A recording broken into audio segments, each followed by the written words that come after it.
Dali na, update nyo naman si Pango, makadukita sa Agdalene Shrine in Pilar, Capiz. Hello ka Pango, it's me, Luna. Welcome to my vlog.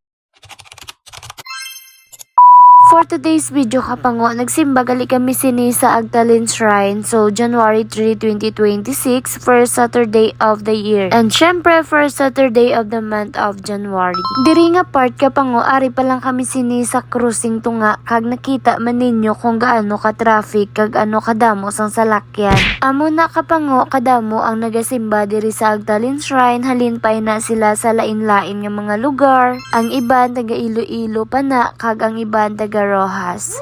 Video now kapango, Agdalene Shrine in Pilar, Capiz is a significant Marian pilgrimage site featuring a giant statue of a Virgin Mary, Our Lady of the Miraculous Middle, atop Agdalene Hill in Barangay Dulangan, known for healing and answered prayer, attracting thousands of devotees, especially for monthly first Saturday Mass, offering a spiritual retreat with a stunning view. Based on my research yan in Google, ay RTR char. But it's true kapango, ang statwa ni Mama Mary isa sa pinakamataas sa Asia. So, ang origin story gali kapango, itagalogon ko lang ha, kay ang akong mga followers hindi nila maintindihan. So, origin story of Agdalene Shrine kapango, paniniwalang nagsimula pagkatapos ng mahimalang pagaling ng isang binatilyo mula sa isang sakit sa bato na humantong sa isang pangitain ng mahal na ina. So, ang mga nagasimba kapango, kag ang nagakadto diri, nagapray gid nga para mag-ayo ang ilang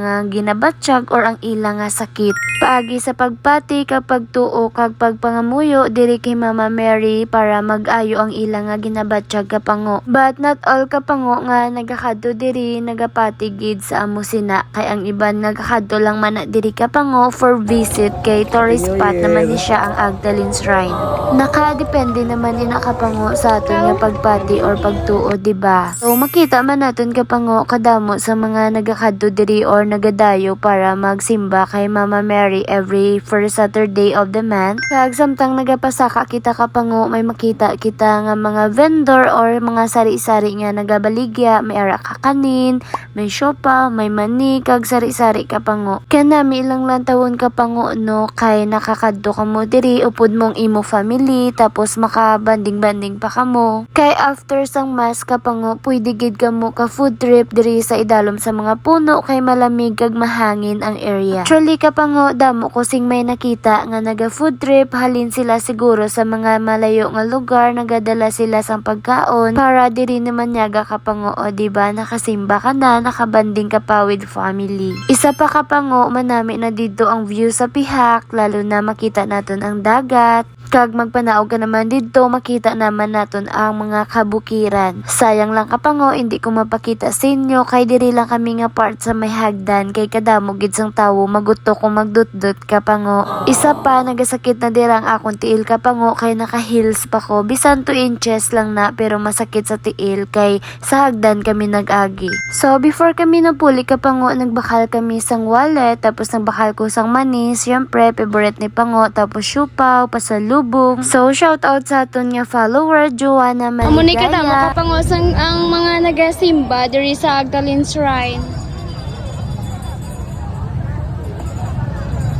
Every first Saturday of the month. So, diri nga part kapango, inuhaw ko dira, kag nagpabakal ako kay dada sang juice, tapos nagbakal lang kami dira sang fried chicken, panyaga namon. Kag naglakat-lakat kami da kapango, pakado sa maging parkingan. So, that's all for today. Thank you for watching. Bye! Jesus loves you! Mwah! See you in my next vlog!